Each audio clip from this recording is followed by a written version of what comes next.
तेजी से डिब्बे को पकड़ लेते हैं।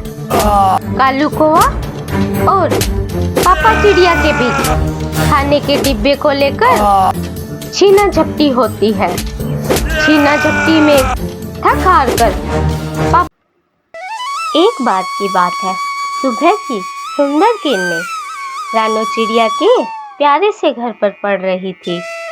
रानो चिड़िया अपने छोटे से परिवार के लिए भोजन का डिब्बा तैयार कर रही थी। उसका पति पापा चिड़िया अपने दिनचर्या की तैयारी में व्यस्त थे। उनकी छोटी सी कुल्हाड़ी उनकी मेहनत और उनके परिवार के प्रति समर्पण का प्रतीक था। और इन सब एक छोटी सी जान गुड़िया अपनी आंखों में एक मीठा सा सपना चल रहा था, जलेबी का सपना। पापा, जब आप वापस आओ तो मेरे लिए मीठी सी जलेबी लेकर आना, मेरा बहुत ही मन कर रहा है। जरूर मेरी बच्ची, तुम्हारे लिए सबसे मीठी जलेबी लेकर आऊंगा, वादा रहा मेरा। ध्यान रखना अपना और गुड़िया का, और हाँ, जंगल में ज्यादा दूर मत चले जाना। तुम चिंता मत करो, हम जल्दी ही लौट आएंगे। पापा चिड़िया अपनी कुल्हाड़ी उठाते हैं और गुड़िया खाने का डिब्बा पकड़ती है। दोनों खुशी खुशी घर से उड़ जाते हैं। पापा चिड़िया और गुड़िया घने पेड़ों के बीच उड़ रहे थे। गुड़िया नए नए नजारे देखकर चहचहा रही थी। अचानक उन्हें एक कर्कश और गुस्से भरी आवाज सुनाई देती है। खबरदार, यह इलाका मेरा है। गुड़िया डरकर पापा के पीछे छिप जाती है। ये किसकी आवाज है पापा? पापा, ये तो बहुत ही डरावनी आवाज है। शांत रहो बेटा, देखते हैं कौन है। वह आवाज की दिशा में सावधानी से आगे बढ़ते हैं। वह देखते हैं कि एक बड़ा सा काले रंग का कौवा एक ऊंची शाखा पर बैठा है। उसकी आंखें गुस्से से चमक रही है। तुम कौन हो जो मेरी शांति में भंग कर रहे हो? यहाँ से जल्दी चले जाओ। हम तो बस सूखी लकड़ियाँ लेने आए थे भाई साहब। हमारी बेटी को ठंड लग रही थी, इसलिए। सूखी लकड़ियाँ? और ये खाने का डिब्बा किसका है? लगता है जंगल में पिकनिक मनाने आए हो। ये हमारे दोपहर का भोजन है। तुम्हारा खाना अब ये मेरा हुआ, इधर लाओ। कालू कौवा तेजी से उड़कर आता है और गुड़िया के हाथों से डिब्बा छीनने की कोशिश करता है, मगर पापा चिड़िया तेजी से डिब्बे को पकड़ लेते हैं।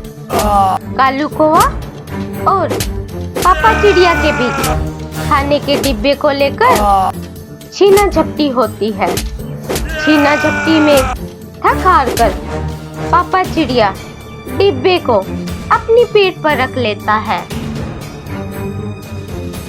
ये हमारा खाना है और हम इसे तुम्हें नहीं देंगे। तुम्हें शर्म आनी चाहिए, एक छोटी सी बच्ची से खाना छीनते हुए। क्या कह रहे हो तुम? मेरी ताकत नहीं जानते? मैं तुम्हें अभी सबक सिखाता हूँ। इतना कहते ही कालू कौवा पापा चिड़िया पर झपटा मारता है। बचाव में पापा चिड़िया तेजी से उड़कर एक पेड़ के तने के पीछे छिप जाते हैं। कालू कौवा पेड़ से टकरा जाता है और चक्कर खाने लगता है। उसके सिर पर छोटे छोटे तारे टिमटिमाते हुए दिखाई देते हैं। ये सब देखकर गुड़िया हंसने लगती है। कालू कौवा बहुत ही गुस्से में आ जाता है, लेकिन उसे समझ आ जाता है कि सीधी लड़ाई में शायद वह ना जीत सके।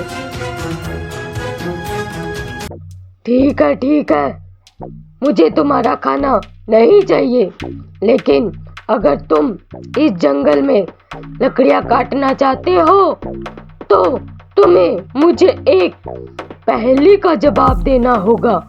अगर तुमने सही जवाब दिया तो मैं तुम्हें शांति से लकड़ियां काटने दूंगा। पापा चिड़िया गुड़िया की ओर देखते हैं और सहमति से सिर हिलाते हुए और कालू कौवे से कहते हैं, ठीक है, पूछो अपनी पहेली। वह कौन सी चीज है जो जितनी भारी होती है उतनी ही खाली हो जाती है? गुड़िया और पापा चिड़िया दोनों ही सोच में पड़ जाते हैं। मुझे पता है, वह एक गड्ढा है। सही जवाब, धत तेरी की। पहले हारने के बाद कालू कौवा गुस्से से वहां से उड़ जाता है। पापा चिड़िया और गुड़िया उस जगह पहुंचते हैं जहां सूखी लकड़ियां थी। शाबाश बेटी, तुमने तो कमाल ही कर दिया। उस बदमाश कौवे को अपनी बुद्धि मानी से हरा ही दिया। हाँ पापा, हमें डरना नहीं चाहिए, बल्कि हमें अपनी समझदारी का इस्तेमाल करना चाहिए। फिर पापा चिड़िया सूखी लकड़ियां इकट्ठी करने लगते हैं और लकड़ियों का गट्ठर बनाकर उड़ने लगते हैं। आज तुमने बहुत ही अच्छा काम किया गुड़िया। तुमने न सिर्फ हमारा खाना बचाया, बल्कि उस कौवे को भी एक अच्छा सबक भी सिखा दिया। मुझे बहुत मजा आया पापा। पहेलियां सच में बहुत काम आती है। जब वह रास्ते से आ रहे थे तो गुड़िया को मिठाई की दुकान दिखाई देती है। फिर गुड़िया व पापा चिड़िया मिठाई की दुकान पर पहुंचते हैं। जलेबी पापा, जलेबी। पापा चिड़िया गुड़िया के लिए गरम गरम जलेबी खरीदते हैं और एक डिब्बा रानो चिड़िया के लिए लड्डू लेते हैं। फिर वह खुशी खुशी घर लौटते हैं। गुड़िया रानो चिड़िया को जलेबी देती है और पापा चिड़िया लड्डू देते हैं। गुड़िया रानो चिड़िया को जंगल का सारा रोमांचक और कालू कौवे की पहेली के बारे में बताती है। रानो चिड़िया गुड़िया की बहादुरी और समझदारी की तारीफ करती है। तीनों एक साथ बैठकर प्यार से जलेबी और लड्डू खाते हैं। शिक्षा।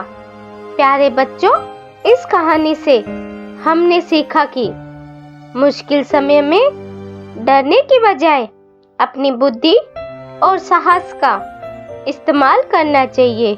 और हाँ, मीठी जलेबी का स्वाद कभी नहीं भूलना चाहिए। अगर आपको ये कहानी पसंद आई हो तो प्लीज हमारे चैनल को लाइक एंड सब्सक्राइब जरूर करना।